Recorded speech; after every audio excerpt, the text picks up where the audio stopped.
One thing I'm not a fan of at this range is that their pulley system for the targets kind of leaves your target swinging a little bit, but we'll see what I can do. This 7 yards Bersa Thunder 380 after the repair.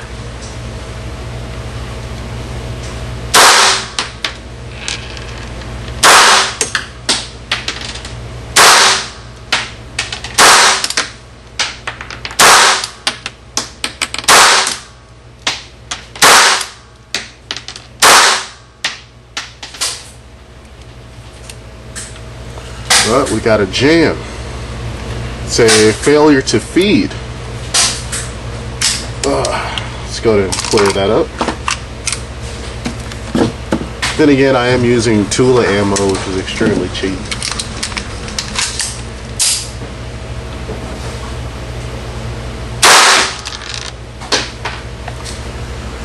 So, one jam in the factory magazine. Let's bring the target in. Alright, here we go. The target's not swinging as much as it was. Once again, we're shooting Tula 91 grain full metal jackets. That's 7 yards.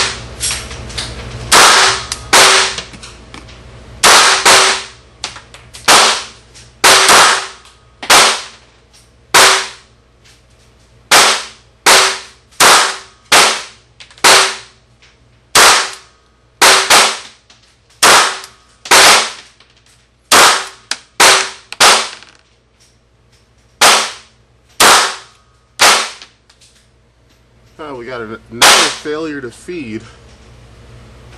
Once again, I'm going to actually show you guys this one, then we'll go back to the target.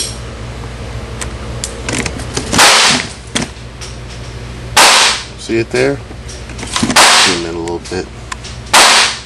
Another failure to feed. This is the factory magazine. I'm actually going to try it with the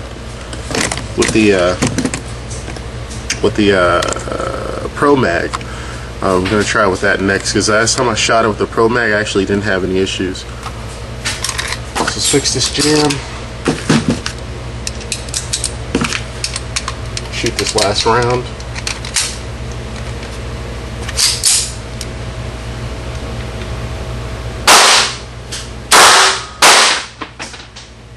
I mean, I'm happy with the grouping for the compact pistol. I'm just really disappointed in the failures that we're having.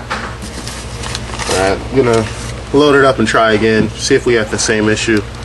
If not, we're gonna look into getting some work done, because this will be the second issue I'm having with this gun. Hello YouTube, this is That Guy 781. We're gonna be doing a review on the Bersa Thunder 380.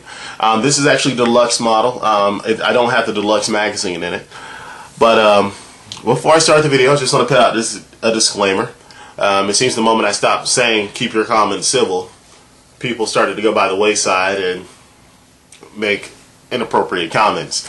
So with that said, keep your comments civil. If you're going to place an inappropriate or ignorant comment, it's just going to be deleted, and more than likely I'm going to end up blocking you. So that said, let's move forward. I try to keep all my videos and reviews, I try to keep them professional as possible. There's no profanity or anything of the such, so I just ask for common courtesy. Alright, so let's go ahead. Bersa Thunder 380 Deluxe model. We'll just call it the Bersa Thunder because I have a 7-round mag in it. Clearly it's a pistol. It's a single action, double action pistol. It's chambered in 380 ACP, has a 3.5 inch barrel. The capacity is on a standard Bersa Thunder 7+1. The Thunder 380 model has a 9-round magazine, so it'll be 9+1. It does have a manual safety. You can see it there. And that safety also doubles as a decocker. And of course the gun is safe, as I safety check all my guns before my videos. Go in there. Alright. The grips are polymer, are plastic. And it does have a blade front sight, and it's a 3-dot sighting system. The rear sight actually looks like it's adjustable for windage and not elevation. The weight is 23 ounces, and this one has a blued finish. They actually offer this gun in several different finishes. I've seen dual tone, I've seen satin nickel, I've seen pink grips, I've seen satin nickel with gold accents, I've seen it with wood grips. There's a lot of different varieties of Bersa Thunder 380. You can basically practically build your Bersa Thunder 380 the way you want it. If you want to really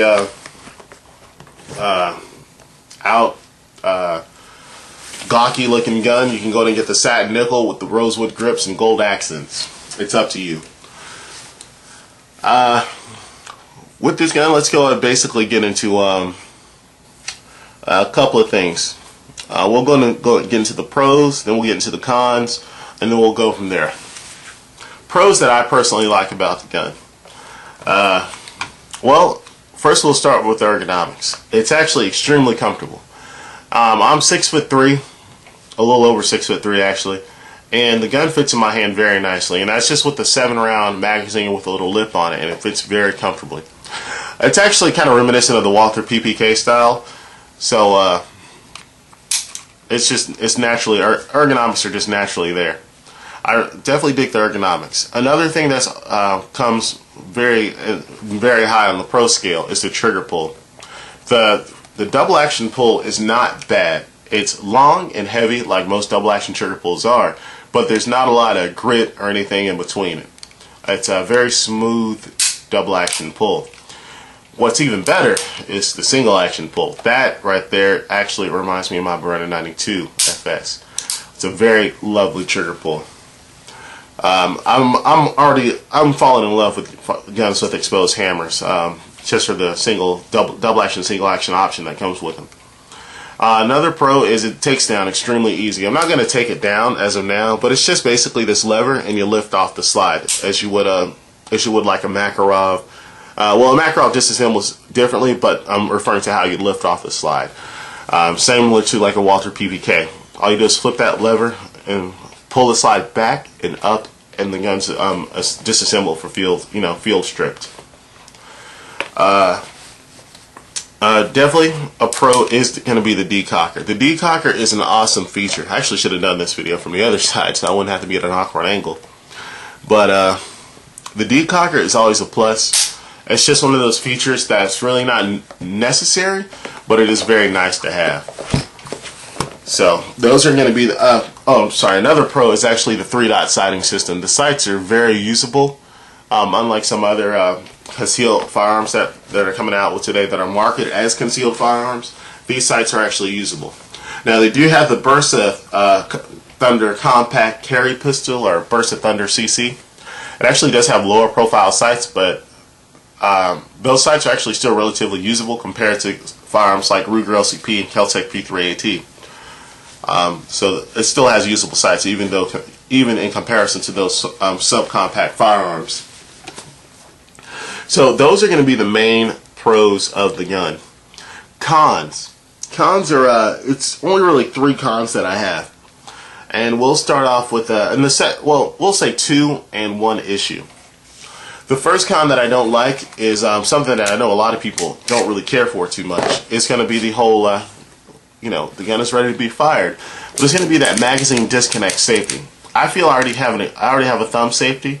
I already have my finger as another safety, and I really don't feel that I need a magazine disconnect safety as well. That's just it's just a feature I feel is unnecessary. If I wanted to actually had a magazine disconnected and I wanted to let off a round, I just don't feel that's necessary.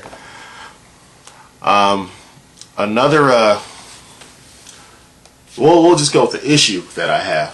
The issue that I have is that I've owned lots of guns at this point. I've owned so many guns that you guys haven't even done reviews on. I've owned Ruger LCPs. I've owned different Ruger 22 caliber pistols. I've owned different rifles. I've just owned a lot of firearms in general. And speaking from experience, I've actually never had a firearm actually have a part actually become broken or misplaced while actually firing the gun, until I had my 3rd or 4th range trip with this one.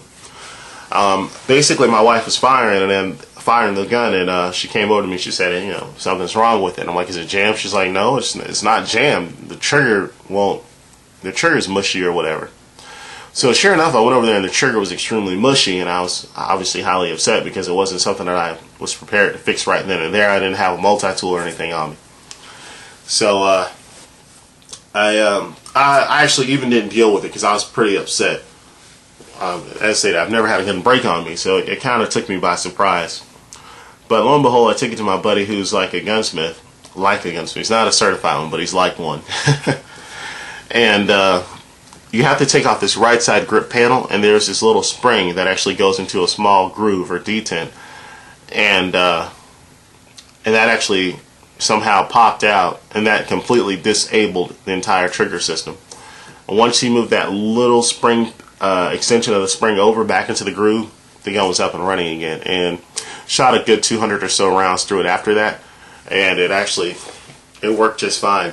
I say it's an issue because I can't really say it's a con, because that just may be an isolated incident to this firearm. It's not going to be the Bersa Thunder line in general. Most people swear by the accuracy of the gun and its reliability, and I'll do so as well. It's very accurate and it's very reliable. I just had that one hiccup that really threw me off. Now to the second actual con is going to be the chambering of the gun. And obviously, if you know you're buying a 380, you're buying a 380. But generally speaking, I really wouldn't recommend a 380 firearm nowadays. The reason being is because 380 is not always that easy to come by. You can find it now, but it's expensive. 3 years ago, you'd have told me to go find some 380 ammo. I probably would have found a real live Smurf before I would have found a 380 ammo, because it was just that hard to find. And if you did find it, it was extremely expensive. For the same price in my area, if you want to get some good brass 50 round box of 380, it's going to be about the same price as 45 ACP. So that was just that's just really going to be a con for me, especially given the fact the size of the firearm and the chambering. I'm assuming if you're looking at the Bersa Thunder 380, it's going to be because it's not going to have as much recoil as a 40 Smith & Wesson or a 9mm. But that's really the only justification I can think of for someone actually really considering the Bersa Thunder 380, especially when you have other options. Hence, this firearm right here. Safety checks, nothing in the magazine. It's going to be the Kel-Tec PF9. The Kel-Tec PF9, let's just put it flat right here, is actually, we line it up all the way to the beaver tail of the Bersa. It's actually shorter, it's thinner, and it's actually not as long. Shorter, thinner, not as long. Overall, it's a smaller platform. And this is chambered in 9mm, and it holds 7+1. This holds 7+1 at 380. And they are in the same price range. And with a PF9, you actually get an accessory rail too. Granted, it's not single action, double action, it's double action only, but that double action trigger pull on the PF9 is actually pretty good. So that's going to be something you're really going to have to think about. If I only got this in 380 because my wife, we wanted to get her something that wasn't as high recoiling as a 940 or 45 or anything like that, but was obviously had more kick than a 22. And that actually became an issue just buying 380. So honestly, this gun's probably not going to be in my collection very long for that reason. I just really don't feel the need to have 380 when there's 9mm that are in the same range. And my wife really, she liked the gun. I mean, I like the gun. I can manipulate the controls just fine, but I have stronger hands and I shoot a lot, so it kind of comes natural to me. But she had trouble racking the slide a bit. It took her a while to figure out a method that worked for her. So this gun's really not going to be in my collection for much longer. But what I recommended, honestly, if it's a 380, if you need something that has less recoil than a 9mm, you don't mind sacrificing that the knockdown power, yeah, look into the Bersa Thunder. It's a fine firearm, reliable, accurate. It shoots as accurately as most of my other full-size service pistols, so it's really accurate. It's just that caliber is really a big turnoff for me as far as being able to go buy it in bulk and defensive, and for even as a defensive cartridge, some people would say that 380 is going to be marginal for defense, and I can actually agree with that. Heck, in some cases, the 9mm is marginal for defense. So that's going to be my take on the gun.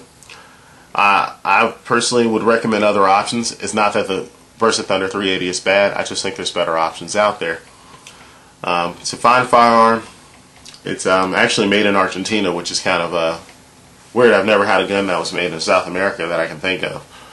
So, well, that said, I I would just recommend people look into other options before settling on the Bersa Thunder 380. It's a fine firearm, accurate, reliable, etc. Sorry if I'm repeating myself, but just keep an open mind and look into some other options as well. With that said, this is That Guy 781 signing out. Appreciate everyone for watching, and also appreciate all my subscribers. Thank you.